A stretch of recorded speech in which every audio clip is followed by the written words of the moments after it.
Hello everyone, and welcome back to Everyday Husband Quotes, the channel for marriage advice, marriage entertainment, and everything else marriage. Hey guys, and welcome back to the channel. So today let's talk about love and marriage DC, this cast shakeup that Winter Williams is hinting about, and stay tuned for a video from Monique Samuels and Winter Williams. So everyone usually loves the underdog, and on Love and Marriage DC, that role is being played very well by Winter Williams, if I do say so myself. Honey, she is doing a great job of stirring the pot and trying to play the underdog all at the same time. And everybody know we always want the underdog to come back through and win it for us all. Now, Winter is saying that the cast is cliquish right now and they need to bring new outside people on the show. Meaning she wants people on the show who are not friends with the current cast. But if you think about it, in real reality TV world, that kind of comes off as fake. And fans of the show will quickly pick up on that and they will call Carlos King out for it, honey. But I do feel like that this is a valid point from her because she is on the outside of the cast. Everyone is married except for her. And so getting into the reunion, the way how them men folks, Ashley's husband and Arena's husband, talk to her, y'all, I was just sitting on the couch so disgusted by it all. DJ Quick using the B word, even though it wasn't directly aimed towards Winter, it was just so out of pocket. And the fact that he had so much bass in his voice and he was directing that energy towards Winter. And then you had Jamie, Arena's husband, yelling.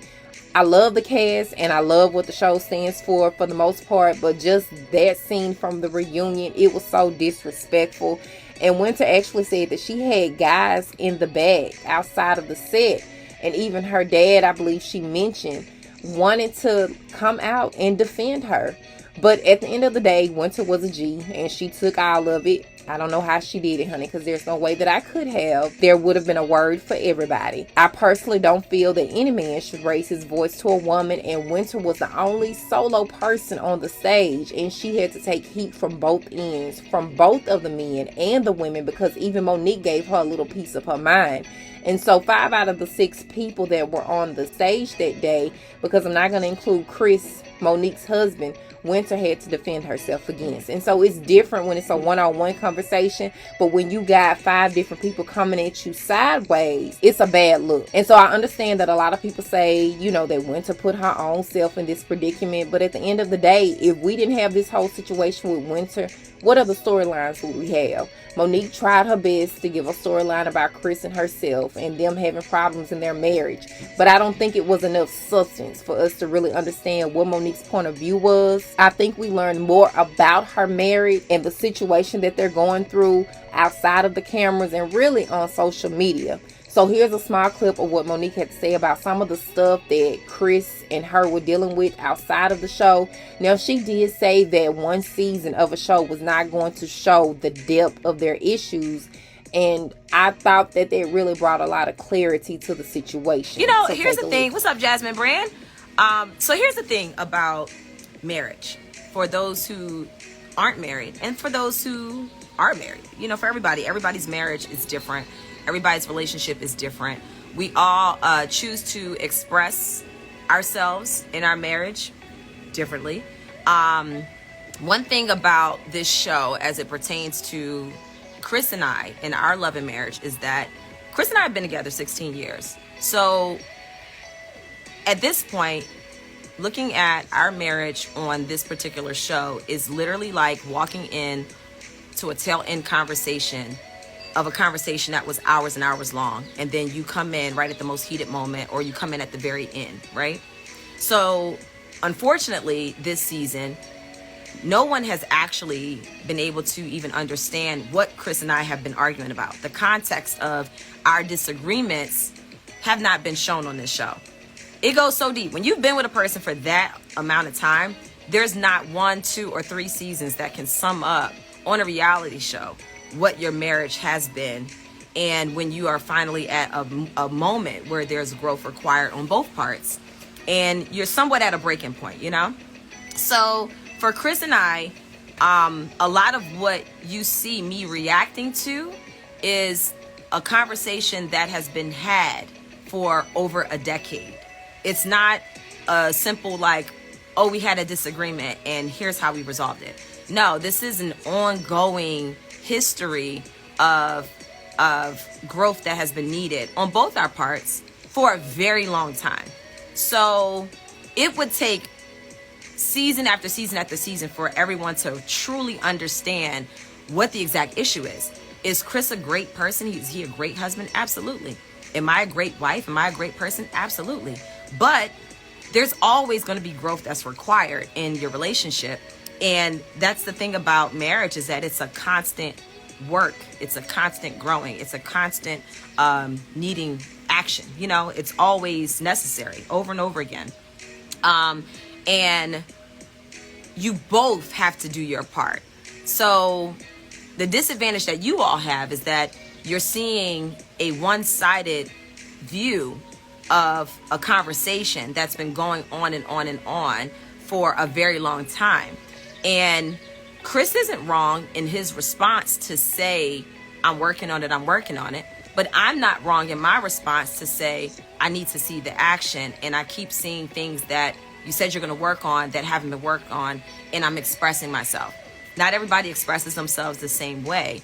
And for me, y'all know I'm a reactor and I'm a very expressive person. And I have no problem showing you all of me, whether it's good, bad, or ugly, on reality TV. Otherwise, what would be the point of doing it? So I never know how the editing process will be. I never know what they're going to show from my standpoint or my point of view versus what they're going to show of other people's standpoint and their point of view. It's the risk that you take when you sign up for reality TV. I chose to take that risk. I had no idea how things would unfold. But even with not knowing that, I did not back down from whatever it was that I truly believe or truly stand on. So when you get a person that is that open, and then you have that combined with other people who aren't as open, the person who is most expressive is always going to look like, yo, you doing the most, because everybody else, or maybe the person that it's directed to, isn't as expressive. So when I sign up for reality, I sign up to just put it all out there and all on the table. But not everybody's comfort level is that same way. And you have to show everybody else's, what they do give. You have to show it, right? So if I'm giving so much, and then the person who I'm giving it to is just giving that much, I'm always going to look like, whoa, you need to go sit down. And I'm fine with that. Because at the end of the day, when I walk away from these cameras and I walk away from each scene that we've filmed, at least I know I walked away giving my absolute all and being 100% me. And I'm not afraid to be judged by being 100% me. So so people, they can comment based off of what they see, on the show, and it's fine. It's fine. You can have your opinions of me, you can have your opinions of Chris, you can have your opinions of our marriage, and it's fine. That's what reality TV is about. It's about seeing what you can relate to in each person that is on the show based on what is shown. So I totally get it. There was a time in my life where I was such a people pleaser. I was so determined to make sure that everybody around me was okay. I was so determined to make sure that everyone saw the good sides of me. And I would do that at a cost that would be overwhelming or taxing on myself. And then you get to this point where you're feeling completely overwhelmed, completely burned out, because you're looking out for everybody else. You're making sure that everybody else is okay, just so that they can look at you and say, wow, you're a good person. And then you start asking yourself questions like, why is there such a need for me to have everyone see this perfect view of who I am? Like, why is it that on the inside, why is it that I feel that I have to always show this almost perfection to everybody that's watching me, right? So that was me when I was doing RHOP. It was almost like I would get frustrated if people got me wrong, and I would be so frustrated and just be like, that's not what happened, and that's not who I am, and they're not going to be able to see the full picture. They're not going to be able to see me. And even going into this show, I still somewhat had that same mindset. How did it feel to carry the show on your back this season? According to the fans, I need a back brace. Like I said, y'all, I'm not gonna apologize for talking to her the way I talked to her. I should have been able to. You said, have you had a chance to digest the true status of you and Monique? Have you talked to her since the show? We haven't had a talk. We've texted. I actually did her radio show, but that's about the extent of it. I would say based off of the show, we probably definitely need to have a conversation, but I think for me, I was just really kind of shocked by the reunion, her stance at the reunion, and I was really shocked by some of the comments on social media and some of her interviews. No one has gotten any word on season 2. No one at all. What do you mean? Why do I sound so Southern? Don't get me mad, honey. The Southern goes all the way live. You were so unbothered at the reunion. There wasn't no other way for me to be. I don't know what anybody expected for me to do. I don't know if people expected me to, get up in my feelings and start acting out of character. I just wasn't going to do all of that. Yeah, Janelle, unfortunately, sometimes the country is a little more prevalent than I like for it to be. I try to keep it under wraps because I'm actually very country and I don't like for people to hear that. So I try to control it, but sometimes when I get relaxed, I don't. And my thing is, that's a weird thing to say. They say that as if I chose to make myself the focus. They need to speak to production and editing and the powers that be, because we don't get to choose what is shown. Like, I'm learning what the focus is along with them. So that comment is very strange. And I think a better question would be, what did production not like that we had to offer versus saying it wasn't necessary for me to be on the show? Because, fans might feel like it wasn't necessary for them to be on the show. It could go both ways. I think a lot of the issue is that I got more airtime, not intentionally.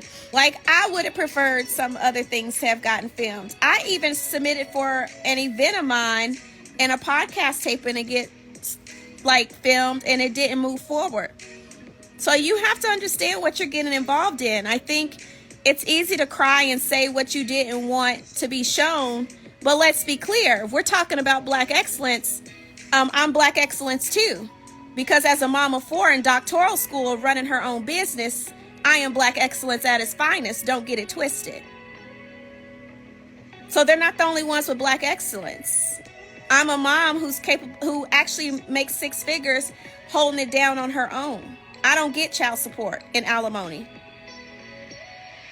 So it's kind of like we all had Black excellence to show, but we all also signed up for a reality TV show. That this cast needs to be shaken up. I do. I do feel like it needs fresh blood. And I have thoughts on some couples I would love to see added, but I think personality matters, and I think openness matters. And I feel like I took a brunt. It's very difficult when everybody doesn't want to lay it out on the table like you do. So it's easy to come for my stuff. I shared on another podcast, there was a pact made to not bring up people's dirty laundry. And I was not protected by that pact.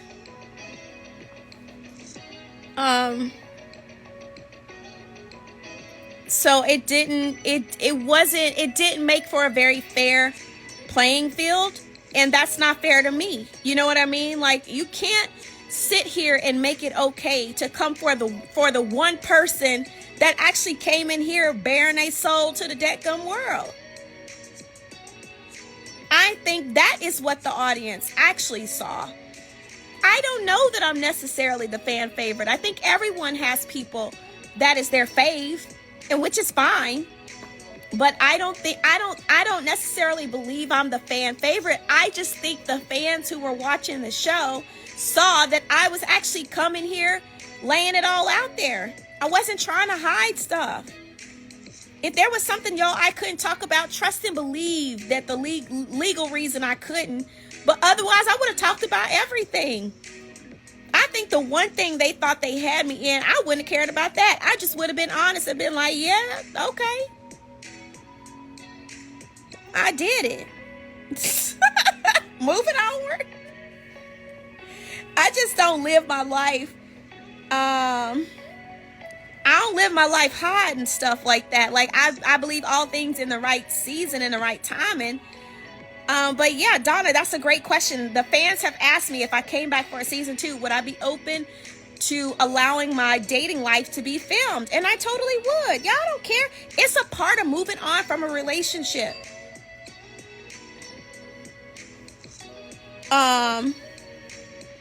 You know, like, you date again. And let me be clear. At that point, you know, outside of our divorce being, you know, completed, our divorce, we agreed to our divorce back I can't remember the date, and this is awful because I just like to put stuff behind me, but and we agreed to our divorce, or he agreed to my divorce because I filed. I gotta be careful talking about, never mind, I can't get into the details anymore. Anyway, all I'm saying is it had been over a year separation. So of course I was gonna start dating again. I had not entertained anyone for over a year. So yeah, it's not weird to hear that I may be out here dating. I'm just saying, don't lie about stuff, and don't be out here lying, saying I'm dipping in low, spreading it wide, just because you got some info that I might be dating, which I hands down would own. But don't be lying, because I'm not. That just wasn't true. But if I was, it ain't nobody business but mine, between me and the Lord. And I know for a fact, you know, people don't even realize how real life is still happening. He had moved on. He's moved on. Shoot. I wish Kevin well. I just hope he's more honest moving forward. But I wish him well. I know he's moved on. He's entertaining again. So why wouldn't I entertain again? It's a clique. I'm on the outside of that clique. And I feel like new blood needs to be added. That's not a part of the clique. It's the only way you make for interesting dynamics. It's not going to be no dynamics with everybody a part of the clique, because you already know, that with the clique, there's conversations had about what drama is going to be done or had, and what people like. It's pre-produced, so it's already not real.